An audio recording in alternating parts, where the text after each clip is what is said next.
Hey everybody, my name is Natalie Duncan-Emmons. I wanted to thank you for listening to this episode of The Morning Show. I'm the creator, the producer, and the host of the show. We want you to check out our website. It's themorningshowwithnatalie.com. You can go to that website. You can see all about our sponsors, all about the show. You can even listen to live episodes while they're going on right there from the website. Another way to listen to the show live is go to Live 365. You can download that app and just search for The Morning Show. It's right there. Super easy. We want you to hit the like button and subscribe to this channel if you will. That way you can keep up with what's going on The Morning Show. Thank you. I hope you enjoy it. My name's Natalie Duncan-Emmons. You are listening to The Morning Show. I told you we had a special guest, and I've been pretty pumped about this because I've seen this name on a lot of music for a long, long time. And I'm just pretty excited about speaking to this guy right here today. We've got Mr. Marty Funderburk. He's over at Daywind now, but he's been writing music a long, long time. Marty, are you with us this morning?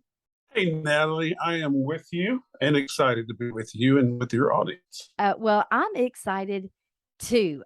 And I'm just going to be pretty transparent this morning. My first idea when I wanted to connect with Marty Funderburk, I was thinking, look, I know he's been writing a long time. I remembered a particular song that I liked that I knew you had written. And I said, well, we'll go back and talk about that song on a Throwback Thursday.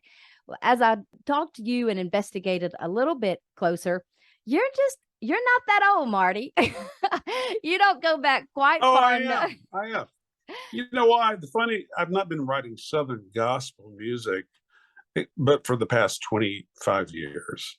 Before that, I was in contemporary Christian music. I was actually an artist on Word Records with a trio called Beyond the Blue. We toured with Mark Lowry back in the heyday of his big tours. But I took a job at Daywind 25 years ago, and that's where I really dove into writing Southern gospel music. Wow. Well, I know that I've seen your name not only on the Southern gospel side of things. It goes way across the board. It crosses all of those lines, and you've kind of had your name and your hand in a lot of different areas, and you've been successful at all of them. I've been very fortunate to get to do things that since I was a kid I wanted to do. I wanted to write choir music. I'm such a nerd.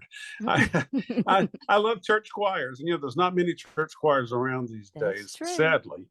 A lot of worship teams, a lot of good music out there being made, but I just love church choirs, and I've been fortunate to have written a lot of choir music or a lot of songs that other artists have recorded that have translated well into choir music, and that's always exciting. Yeah. Well, let me say this for people who are not familiar with the name Marty Funderburk. And look, Mr.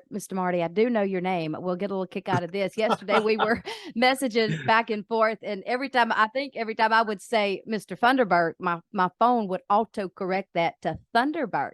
And he told me, he said, my name's not Thunderburk. And I just started laughing. I said, I do know your name. I've recognized your name a long time. My phone keeps changing it. But anyway, Marty Funderburk, he's a professional writer. I want to say this. He's from Amory, Mississippi.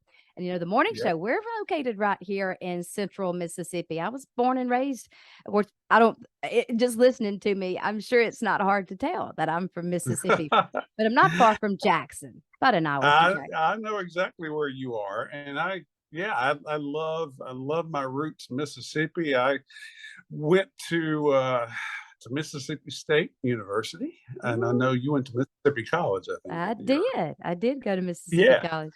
And it was just closer. I was going back and forth, and that was just a little bit closer distance and more feasible for me. But you're going to make a lot of people happy on the Morning Show this morning by mentioning Mississippi State. We got a lot of those fans out there. Those Bulldog fans. Yeah, I got some Bulldog fans. But I left Mississippi right after high school and came to Nashville and really wanted to work in the music business, and just stuck with it. And it finally happened. Yeah. Well, you've written, right out about 800 songs for Daywind Publishing, and some of the greatest songs out there have come through that name Daywind, and some of the greatest artists have been associated with Daywind. Your music has been recorded by some of the top names out there, some names that our that our audience is going to recognize. Ernie Haas and Signature Sound, the Perrys, our featured artist this week, the Collinsworth family. They've recorded some of your songs. Ivan Parker, the Lefevre Quartet, Gold City, the Freemans, and even some names that might surprise some of our listeners. Kenny Rogers, Ricky Skaggs, Russ Taff, the Imperials, and Truth. That goes back to the day. I was a Truth fan. That's pretty impressive. Oh, man. The first Christian concert I ever went to was Truth. And I think I got that song on their last album. And just, I could die a happy man at that point. I loved their song Undivided. Loved it. And who First Call did that too. Did that? Of course, Melody Tunney was in both groups. Yeah, but it was killer. Yeah, just great stuff. Yeah, Collinsworth family, love them. They've recorded, I think, 4 of my songs. Probably the one artist who's recorded the most of my music through the years, and I'm so thankful for them, is Brian Free and Assurance. They've recorded 19 of my songs, which is crazy. Wow. And I just never get tired of Brian Free's music because it's always on the cutting edge, and always fresh. Right. Yeah. That's a big deal. More than 60 of your songs have went on to become radio singles. And that's a big deal. That almost kind of takes things to the next level when they get sent to radio, because you can have a really good song and somebody record it and a lot of people not hear it. But when it goes to radio, that just brings a lot more attention to it. I'll just mention a couple of these songs that I think our listening audience are going to be real familiar with. Now, not the ones we're going to focus on today. Life Goes On by the Tally Trio. I want you to know that, that little peppy song by Greater Vision that they did back a few years ago. The Cross Said It All, Kim Hopper. That's a fantastic song. And look, the Hoskins family, whenever I hear his name, of course, anything that the Hoskins family sings, you want to hear it. I can't think of that lady's names. I was going to say, I can't think of her name, but she could sing Twinkle, Twinkle, and it would be something. But that's a good song right there. I've heard that. That's a good one. Lots of good songs. Angie Hoskins, she could have been a major country star if she had not wanted to get into Christian music. But I'm really blessed. And recently, this past year, my most recent #1 single was with the Lefevre Quartet, the 99. Yeah, I was going to mention that because that went #1. That was a big song for the Lefevres. It was, and I've had several recorded by them, but often when you write a song, you don't know if they're going to send it to radio, and you don't know why they choose those 3 or 4 songs from an album to go to radio.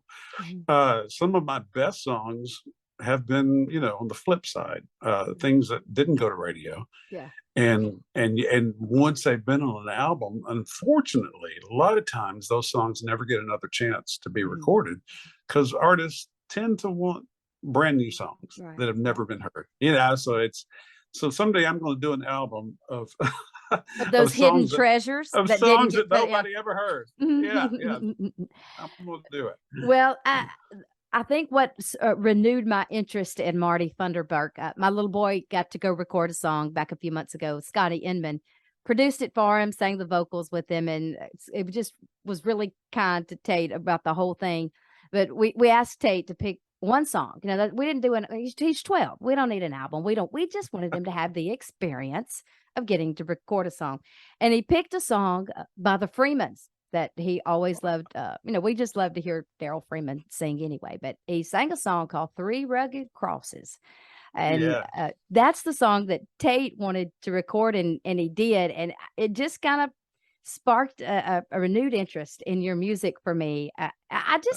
I want you to just tell me, do you remember, I'm sure you do, about writing this song, 3 Rugged Crosses? Did you co-write it with somebody, or was that one by yourself? It's an unusual story. I want to hear it. And by the way, I heard Tate's recording, and what a fine singer he is. And you must be proud. To be 12, Yeah, he's great. Yeah, so 3 Rugged Crosses. I have a younger brother who lives back in Mississippi still, and his name is Ricky Funderburk. And Ricky is a mechanic. He was an auto mechanic, then an airplane mechanic, and now he builds helicopters. in Mississippi, and he is not musical in the least, other than the fact that he loves to listen to the radio, and he likes to sing along with the radio.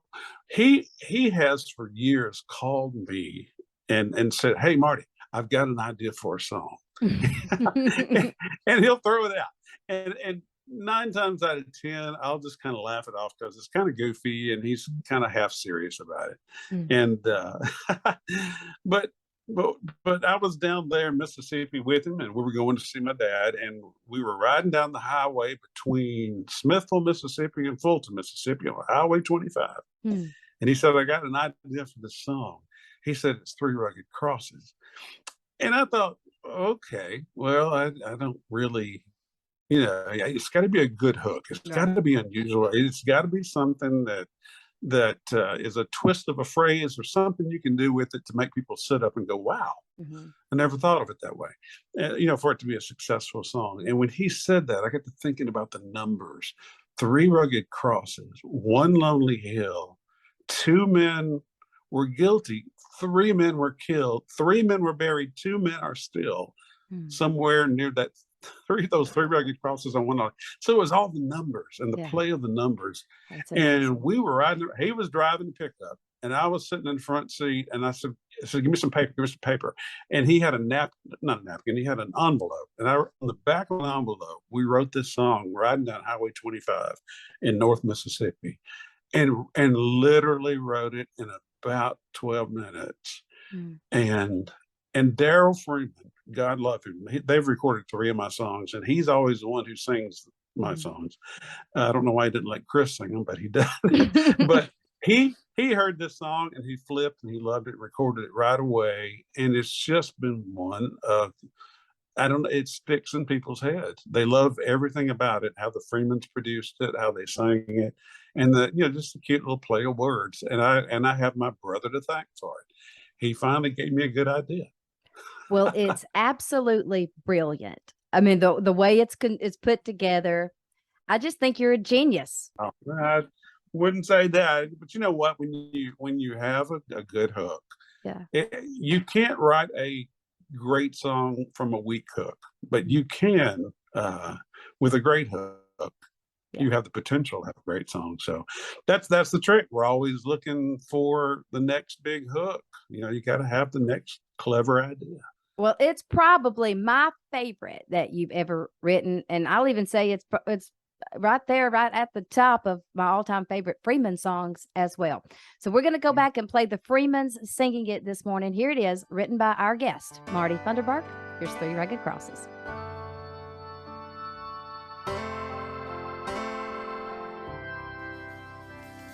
Three rugged crosses on one lonely hill. 2 men were guilty, 3 men were killed. 3 men were buried, and 2 men are still somewhere near those 3 rugged crosses on one lonely hill. I've added it up and still don't know why an innocent man would be chosen to die. A cross is a place where a sinner should be. 2 should have been there, so why do I sing? 3 rugged crosses on one lonely hill. 2 men were guilty, but 3 men were killed. 3 men were buried, and 2 men are still somewhere near those 3 rugged crosses on one lonely hill. When I think of Barabbas, I think about me and all of us who should have died on that tree.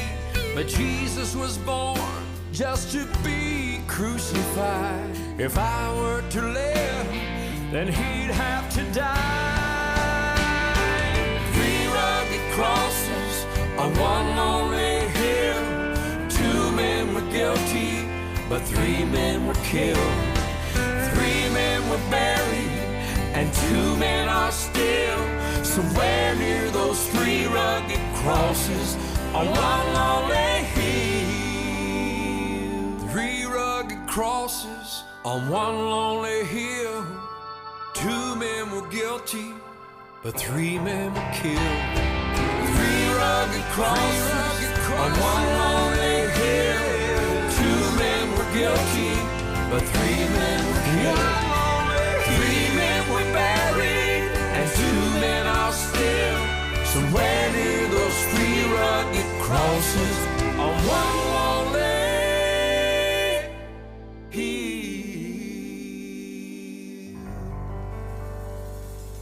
Well, we've had a lot of fun with that song here on the morning show, and we've played it an awful lot. And every time we played it, it hasn't been the Freemans. Sometimes it's been Emmons. It's been your song, and we sure have enjoyed it. Yeah. Well, I'm thrilled just to know it's still being played. Absolutely. Look, there's another one that I want to talk about. I mentioned when I said there were some artists that people might be surprised that have recorded some of your songs. And one of those artists is the late Kenny Rogers. Look, if there's ever a voice that just stood out and was sure not hard to recognize, it was Kenny Rogers. Tell me about Kenny Rogers recording one of your songs. Well, this is one of those situations where it fell in my lap. I got a phone call from a lady who works on Music Row here in Nashville in the country music side of things. And she and I have been friends for some time. And she called me late one night. She said, Marty, she said, Kenny Rogers is wanting to do a gospel album. This will be his first gospel album ever. And he's got all the songs he needs, but he needs a title song. And he wants the title of the album to be The Love of God. And I said, well, I've got that. I already had it. And of course, there's the old song we all know, The Love of God. But I had a song called The Love of Christ. And I told her, I said, I could rewrite that and make it The Love of God. It'd still be the same basic song. And I said, give me about 10 minutes. 10 minutes later, I called her back and I said, I've got it. I'll send it to you. Wow. I sent it to her that night, emailed it to her, rough copy of it, me singing. She emailed it to Kenny Rogers. Right after I emailed it to her, he emailed her back and said he loved it, wanted to cut it. So there you go. That's incredible. So, it is incredible. And it goes even further. The girl that initiated all of this, she and I were talking. And this particular year, when we were getting ready to do this album with Kenny, the Dove Awards were going to be in Atlanta, Georgia. And normally they're always in Nashville. But that year they were going to move it to a theater there in Atlanta, Georgia. And Kenny lives in Atlanta. And I said to the girl, who was our mutual friend, I said, I believe I could get Kenny on the Dove Awards. So I made a few phone calls. Of course, you call anybody and tell them you can get Kenny Rogers. Who wouldn't want Kenny on the show? I know. So I am thankful to say that I made a few phone calls, and Kenny, just had to drive across town to be there. But he performed on the Dove Awards that year, and so all of it, was to help promote his first gospel album. And I got to spend a good bit of the day with him, hanging out on his bus and eating and stuff. Just the nicest gentleman you would ever want to meet. Wow. And, he didn't live but a few years beyond that. Mm-hmm. So what an honor. So thrilled that he sang that song. Marty, I love that story. And I'm so glad we got to find that out right here on the morning show. Do you care if we play that song? I would love for you to. Well, we've never played Kenny Rogers on the morning show. I love to throw in, if a secular artist will give us a good song that we can play and enjoy, hey, we'll play it. We love to go back and get some of those older artists. So look, we've never played Kenny Rogers. This will be fun. Here's Kenny Rogers. The song is written by our guest, Marty Funderburk. Here's The Love of God.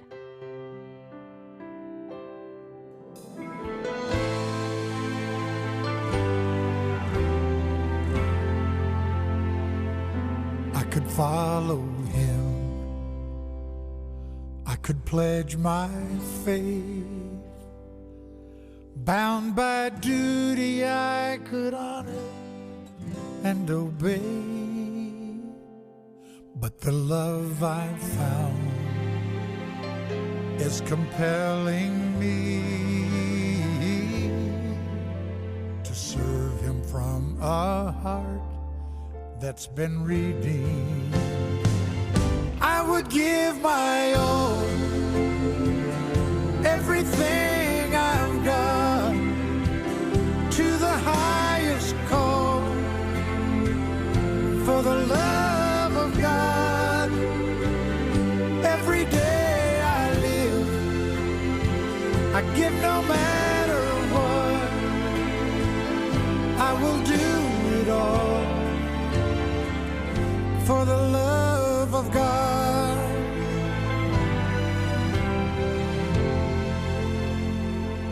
May I never serve from a heart of fear,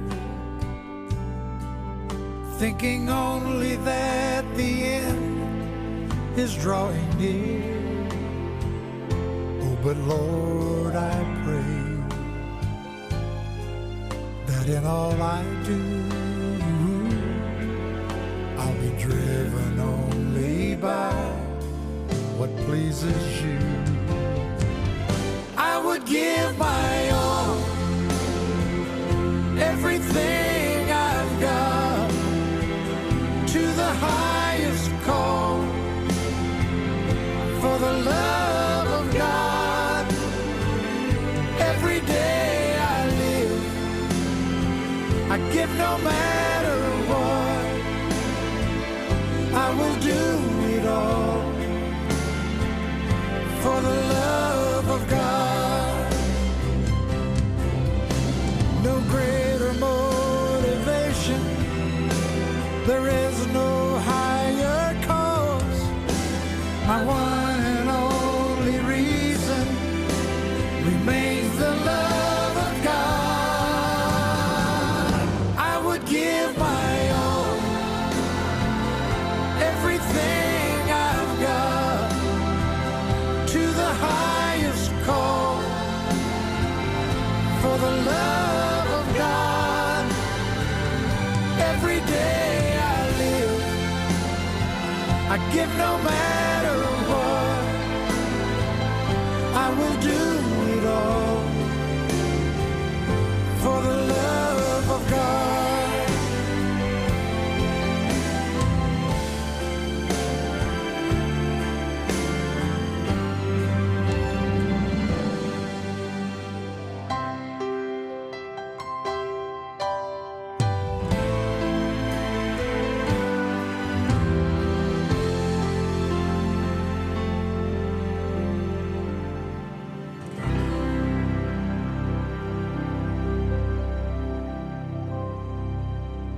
Well, there's a first. First time Kenny Rogers has ever been on the morning show. That's a good song, Marty. Thank you. Well, Thank you. I love the label Daywind. I love the music that comes from Daywind. I love the artist on the label. I just love the folks at Daywind. I know you're connected over there. You've been there a long time. I want to know exactly what you do at Daywind. Well, I was originally brought on to head up a publishing company for Daywind. Daywind had just started a publishing company and needed somebody to just to steer it and to sign writers. And I didn't know really what I was doing. I was just green, wet behind the ears, and just I had written for a few years for a couple of different publishing companies, but here I was heading up Daywind Publishing. Did that for a few years until I determined that I really would rather be working on the other side of the desk and writing the songs rather than promoting the songs. So I stepped back and became a full-time producer for Daywind, producing all their demos for their songwriters. And we all know Daywind's company is really built around Daywind soundtracks. Any popular song that you hear on the radio,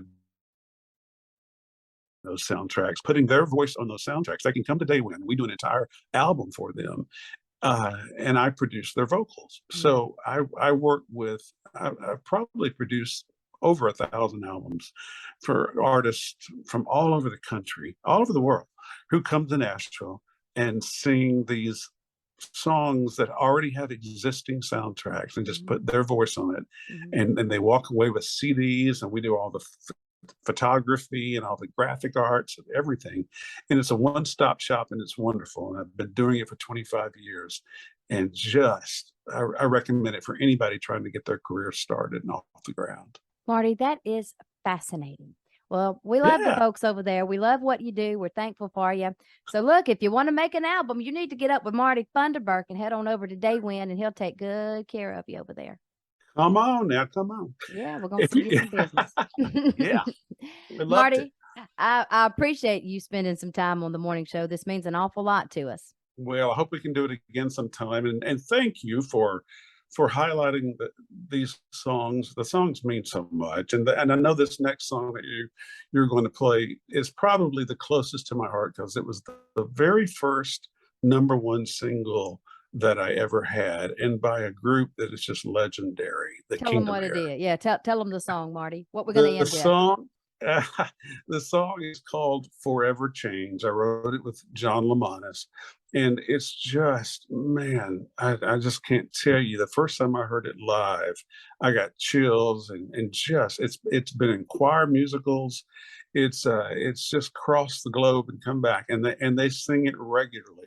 Yeah, absolutely. At Dollywood, and it's just, it just remains just right at the top of my heart. I just love it. I interviewed the Kingdomaires not too long ago, and we talked about this song, and they do still, it's still a major part of what they do.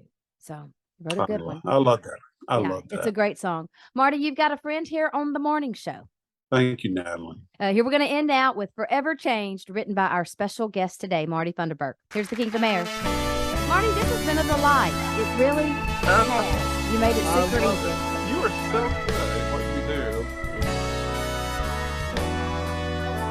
Now there were those who said I'd surely fall when I told them I'd given Jesus my all. And I guess I really can't blame them for having their doubts, for they only knew what I used to be. But oh, what a difference the Lord made in me. What I got was real. Praise God, I'm still serving Him now. Forever changed, I'm forever changed. All things are brand new, I tell you it's true. I'm not the same. When He changed the heart of me, He changed my eternal destiny. It's passed away. Thank God for the day I forever changed. Listen now, if this life was all that He promised to me, friend, I'd still choose to serve the Lord faithfully. But I cannot begin to imagine what He has in store. Listen now, this is the best part. For once I was lost, I was headed for hell, and I got saved. Now all is well. My book never began when I took the precious hand of Jesus, my Lord. Forever changed, I'm forever changed.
ladies and gentlemen, Arthur Rice. How about it?